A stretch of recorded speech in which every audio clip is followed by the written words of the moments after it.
যুক্তরাষ্ট্রের নামিদামি বিশ্ববিদ্যালয়ে পড়াশোনার জন্য অনেক কাঠখড় পোড়াতে হয় এশিয়ার অনেক দেশের শিক্ষার্থীদের।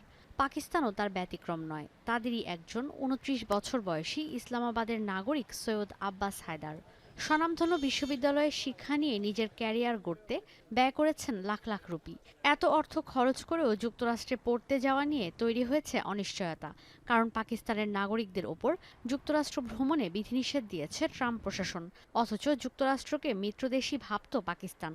पाकिस्तानियों के ऊपर यूएस में एंट्री का बैन लगने वाला है, जो कि मेरे हिसाब से बहुत अनफॉर्चुनेट होगा और बहुत स्ट्रेंज होगा, बिकॉज पाकिस्तानी अवाम भी और पाकिस्तानी गवर्नमेंट लेवल के ऊपर भी यूएस को हमेशा अपना सपोर्टर, अपना एलाई मानते हुए आए हैं और हमेशा यूएस की सपोर्ट की है। बहुत ज़्यादा कीमती सरमाया लगा चुके हैं वीज़ा इमिग्रेशन प्रोसेस में, स्टडी के लिए जाने के प्रोसेस में।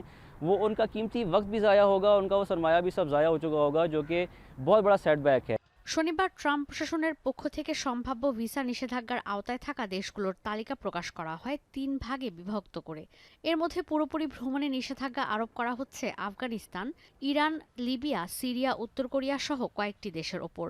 শিক্ষার্থী, পর্যটক সহ নতুন করে ভিসায় স্থগিতাদেশ দেয়া হচ্ছে মিয়ানমার, দক্ষিণ সুদান, হাইতি সহ ৫ দেশে।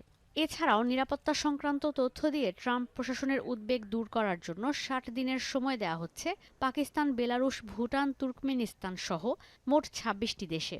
যুক্তরাষ্ট্রের এই সিদ্ধান্তের চরম বিরোধিতা করছে পাকিস্তান।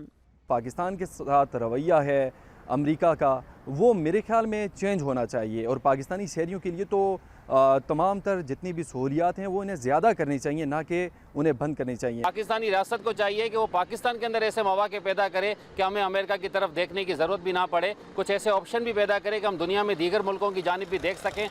লাল তালিকাভুক্ত ১০ দেশের ভিসা পুরোপুরি বাতিল হচ্ছে। কমলা তালিকাভুক্ত ৫ দেশের ভিসায় বিধিনিষেধ দেওয়া হচ্ছে। আর হলুদ তালিকাভুক্ত দেশগুলোকে ৬০ দিনের মধ্যে নিরাপত্তা নিশ্চিতের নির্দেশ দেওয়া হচ্ছে। এভাবে মোট ৪১টি দেশের তালিকা প্রকাশ করেছে ট্রাম্প প্রশাসন। এমন অবস্থায় লাল তালিকায় থাকা আফগানিস্তানের সাধারণ মানুষ বলছে যুক্তরাষ্ট্রের সাহায্য প্রয়োজন তাদের। এমন বিপজ্জনক পরিস্থিতিতে থাকা মানুষের জন্য প্রবেশাধিকার নিষিদ্ধ করা সমীচীন নয়। শুধু পাকিস্তানিদের ওপর নয়, নিষেধাজ্ঞার নেতিবাচক প্রভাব পড়বে পাকিস্তানে আশ্রয় নেওয়া হাজার হাজার আফগানিস্তানের নাগরিকের ওপর, যাদের শরণার্থী কিংবা বিশেষ অভিবাসন ভিসায় যুক্তরাষ্ট্রে যাওয়ার কথা ছিল। কারণ মার্কিন সরকারের হয়ে ২০ বছর কাজ করায় তারা এখন তালেবান সরকারের চক্ষুশূল।